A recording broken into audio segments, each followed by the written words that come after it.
Every cell in our body individually has the ability to breathe, excrete, reproduce, move, absorb nutrients, and defend itself, just like our entire body composed of trillions of cells.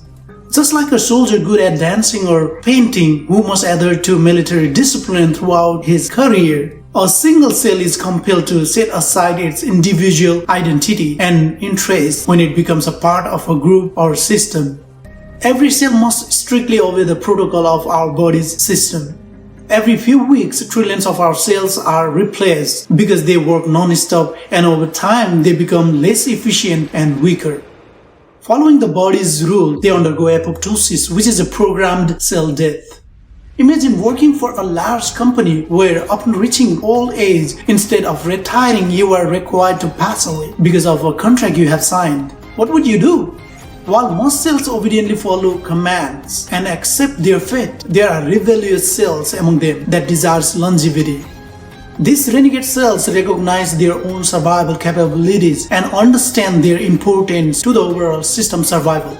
These conscious cells defy apoptosis and begin to influence neighboring cells, rapidly replicating as they rebel against the system. Normally, after cell divide, the telomeres, like little caps on the ends of chromosomes, get shorter. But when cells want to live longer, they activate the enzyme telomerase to maintain the length of telomere. These cells now possess immortal power. They desire immortality, but the body demands their demise. This clash creates significant conflict. Since they are on strike against the body, they refuse to die or be replaced, nor do they carry out their duties to sustain the body, leading to chaos within the system.